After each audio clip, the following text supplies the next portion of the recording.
নমস্কার বন্ধুরা, সুইসনেস কিচেনে সকলকে সাদর আমন্ত্রণ জানিয়ে আজকের রেসিপি শুরু করছি। বন্ধুরা, আজকে আমি বানাবো একদমই সুপার সফট স্পঞ্জি ঢোকলা বানানোর রেসিপি। বন্ধুরা, খুবই সহজেই এই ঢোকলা বানানোর রেসিপি আজকে আমি শেয়ার করব। এই ঢোকলা বানানোর জন্য ব্যাটার কিন্তু ঘন্টার পর ঘন্টা ফ্যাটারও দরকার নেই, আর কোনো দই সোডা ছাড়াই কিন্তু আজকের এই আমাদের ঢোকলা রেসিপি রেডি হয়ে যাবে। একদমই বানানো ভীষণই সহজ। এই পদ্ধতিতে মাত্র 10 থেকে 15 মিনিটের মধ্যেই আমাদের এই দারুণ টেস্টি ঢোকলা একদম রেডি হয়ে যাবে। আর খেতে কিন্তু অসাধারণ সাথে তৈরি হয়, যে খাবে সে কিন্তু এর প্রশংসা করবেই, এতটাই টেস্টি তৈরি হয় আর ভীষণ জালিদার তৈরি হয়। তো চলো শুরু করা যাক আমাদের আজকের এই দারুণ স্বাদের super soft spongy dhokla recipe. আশা করছি আজকের রেসিপি সবার কাছে ভীষণ ভালো লাগবে। আর বন্ধুরা, ভিডিওটি ভালো লাগলে অবশ্যই কিন্তু প্রথম থেকে শেষ পর্যন্ত দেখার অনুরোধ রইল। এই সুপার সফট স্পঞ্জি ঢোকলা রেসিপিটি বানানোর জন্য সবার প্রথমে ওভেনটা অন করে ওভেনের ওপর একটা কড়াই বসিয়ে কড়াইয়ের মধ্যে একটা স্ট্যান্ড বসিয়ে দিলাম। সবার প্রথমে জলটা আমি গরম করে নেব। তার জন্য এখানে 1 গ্লাস পরিমাণ জলটা আমি এর মধ্যে দিয়ে দিচ্ছি। এখন এবার ঢোকলাটা স্টিম করার জন্য জলটা আমি গরম করে নেব কিছুক্ষণ রেখে। ততক্ষণ আমি ব্যাটারটা তৈরি করে নেব। তার জন্য দেখো, এখানে আমি একটা কেক টিন নিয়ে নিয়েছি। আর কেক টিনের মধ্যে সামান্য একটু তেল নিয়ে খুব ভালোভাবে তেলটা গ্রেস করে নিচ্ছি। তাহলে যখন আমরা ঢোকলাটা মোল্ড আউট করব তাহলে খুব ইজিলি কিন্তু মোল্ড আউট হয়ে যাবে। তবে তোমরা কিন্তু বন্ধুরা কেক টিন না থাকলেও এরকম একটা গোল বা চওড়া পাত্র থাকলে নিতে পারো। তবে সেটা কিন্তু খেয়াল রাখতে হবে যেন সেটা যে পাত্রে তোমরা স্টিম করবে সেই পাত্রে যেন সেই পাত্রটা ফিট হয়ে যায়। এখন এবার দেখো এটা রেডি হয়ে গেছে, এটা সাইডে রেখে দিলাম। এবার দেখো এখানে আমি একটা মিক্সার গ্রাইন্ডার জার নিয়ে নিয়েছি। এখন এবার দেখো এখানে নিয়ে নিচ্ছি 3 থেকে 4টে কাঁচা লঙ্কা, মাঝখান থেকে এরমভাবে কেটে নিয়েছি, দিয়ে দিলাম। এখন এর মধ্যে দিয়ে দিচ্ছি আমি 1.5 কাপ পরিমাণ বেসন। বন্ধুরা, বেসনের পরিমাপটা তোমরা কিন্তু একটা বাটি দিয়েও মেপে দিতে পারো। বেসনটা মেপে দিলে কি হয়, জলটা এর মধ্যে যে দেব সেটা একদম সঠিক পরিমাপ দেওয়া হয়। এখন এবার দেখো এর মধ্যে দিয়ে দিচ্ছি 2 টেবিল স্পুন পরিমাণ চিনি। ঢোকলা যেহেতু খেতে একটু হালকা মিষ্টি হয় তার জন্য চিনিটা দিলাম, তবে তোমরা চাইলে স্কিপ করতে পারো। এখন এবার এর মধ্যে দিয়ে দিচ্ছি 1/2 টিস্পুন লবণ, আর দিয়ে দিচ্ছি সুন্দর কালারের জন্য 1/2 টিস্পুন হলুদ গুঁড়ো। এবার এর মধ্যে দেখো নিয়ে নিয়েছি একটা পাতিলেবুর রস। এই পাতিলেবুর রসটা বন্ধুরা অবশ্যই কিন্তু দেবে, তাহলে কিন্তু এই ঢোকলার টেস্টটা আরও বহুগুণ বেড়ে যাবে। এখন এবার দেখো নিয়ে নিয়েছি আমি 1.5 কাপ পরিমাণ, যেহেতু বেসন নিয়েছিলাম তার জন্য আমি 1 কাপ পরিমাণ জল দিলাম।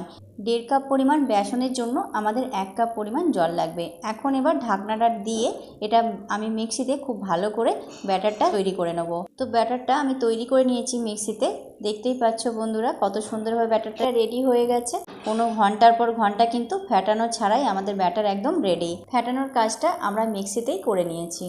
এখন এবার দেখো একটা মিক্সিং বোল নিয়েছি। এবার মিক্সিং বোলের মধ্যে ব্যাটারটা আমি ট্রান্সফার করে নিচ্ছি। এবার এর মধ্যে দিয়ে দেবো 2 টিস্পুন পরিমাণ তেল।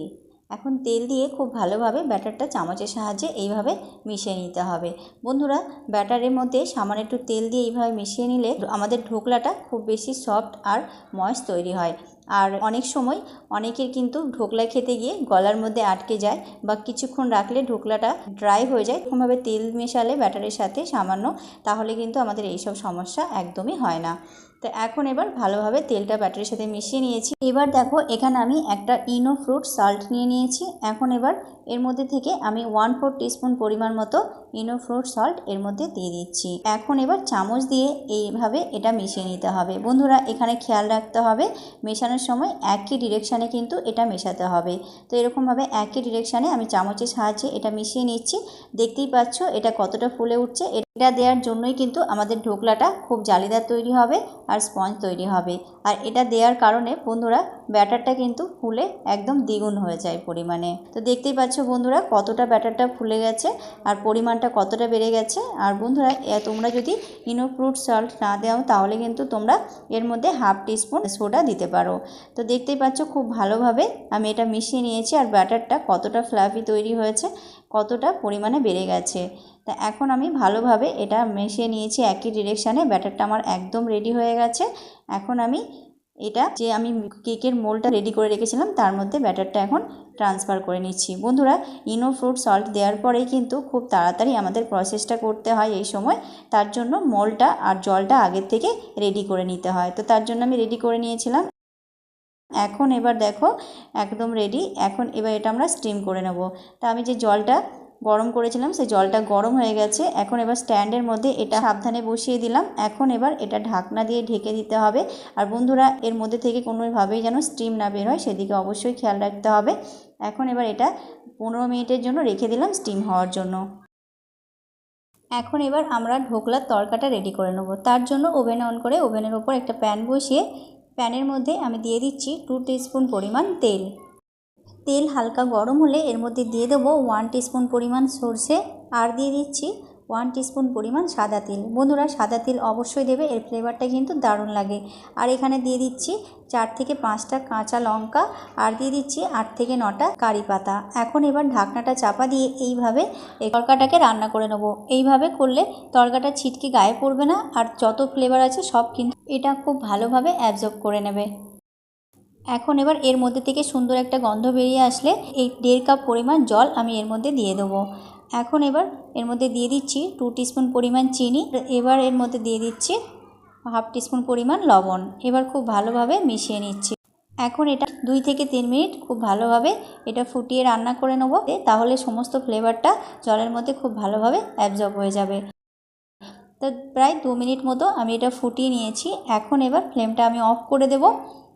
ফ্লেমটা অফ করে দিয়ে এখন এবার এর মধ্যে অ্যাড করব একটা পাতিলেবুর রস। লেবুর রস আর চিনি অবশ্যই দেবে বন্ধুরা, কারণ ঢোকলা কিছুটা টক আর মিষ্টি থাকে, তাই এর টেস্টটা দারুণ লাগে। আর দিয়ে দিচ্ছি সামান্য একটু ধনেপাতা কুচি। এবার ভালোভাবে নাড়াচাড়া করে মিশিয়ে নিচ্ছি। এখন এবার এটা গরম আছে, এটা 2 মিনিট রেখে আমি ঠান্ডা করে নেব। যেহেতু এটা গরম আছে, গরম তড়কা ঢোকলার মধ্যে দেবো না, একটু ঠান্ডা করে নেব 2 মিনিট রেখে। এখন এবার দেখো 15 মিনিট হয়ে গেছে, ঢাকনাটা খুলে নিচ্ছি। দেখতেই পাচ্ছ কত সুন্দরভাবে ঢোকলাটা স্টিম হয়েছে, হাতের মধ্যে একটু লেগে যাচ্ছে না, তার মানে ঢোকলাটা আমাদের পারফেক্টভাবে স্টিম হয়ে গেছে। এখন এবার এটা কড়াই থেকে খুব সাবধানে তুলে নেব। এখন এবার 2 মিনিট মতো রেখে এটা ঠান্ডা করে নেব। এবার দেখো বন্ধুরা, এখানে আমি একটা ছুরি নিয়েছি। এবার ছুরি নিয়ে এর ধারগুলো এইভাবে একটু কেটে নিতে হবে।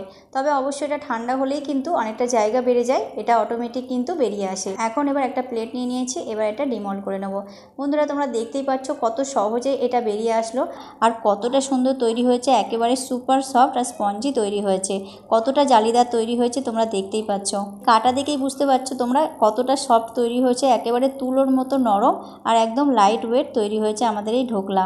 একদম বিনা পরিশ্রমে আর কোনো রকম ঝামেলা ছাড়াই মিক্সিতে ব্যাটার তৈরি করে একদম অল্প সময়ে কিন্তু আমাদের এই দারুণ স্বাদের ঢোকলা, সুপার সফট জালিদার ঢোকলা একদম তৈরি হয়ে গেল। কোনো রকম পরিশ্রম ছাড়াই, ব্যাটার ফাটানো ঝামেলা ছাড়াই কিন্তু শুধুমাত্র মিক্সিতেই একদমই অল্প সময়ে আমাদের এই স্পঞ্জ জালিদার ঢোকলা, একদম তুলোর মতো নরম ঢোকলা একেবারে রেডি হয়ে গেল। তো দেখতেই পাচ্ছ বন্ধুরা, এবার আমি যে তড়কাটা বানিয়েছিলাম সেই তড়কাটা আমি এর ওপর দিয়ে দিচ্ছি। এখন কিছুটা সময় এটা রেখে দেবো, যাতে ঢোকলাটা খুব ভালোভাবে তড়কাটা ভালোভাবে অ্যাবজর্ব করে নেয়। তো বন্ধুরা, তোমরা দেখতেই পাচ্ছ কতটা সুন্দর আর কতটা সফট তৈরি হয়েছে। এর টেক্সচারটা তোমাদের দেখাচ্ছি, কতটা নরম হয়েছে। দেখতেই পাচ্ছ কতটা সফট, একেবারে জালিদার তৈরি হয়েছে, আর কতটা সুন্দর লাগছে দেখতে তোমরা দেখতেই পাচ্ছ, সামনের থেকে দেখাচ্ছি। তো বন্ধুরা, তৈরি হয়ে গেল খুবই সহজে আমাদের আজকের এই দারুণ স্বাদের একেবারে super soft spongy dhokla recipe. আজকের রেসিপি কেমন লাগলো তোমরা অবশ্যই কমেন্টের মাধ্যমে জানিও। আর ভিডিওটি ভালো লাগলে লাইক, কমেন্ট, শেয়ার করে চ্যানেলটি সাবস্ক্রাইব করে পাশে থাকার অনুরোধ রইল। তা আজ এই পর্যন্ত, আজ এখানেই বিদায় নেব। আবারও দেখা হবে আগামী পর্বে নতুন একটা ভিডিও নিয়ে। তো ততক্ষণ পর্যন্ত তোমরা খুব ভালো থেকো, সুস্থ থেকো। Tata, bye bye.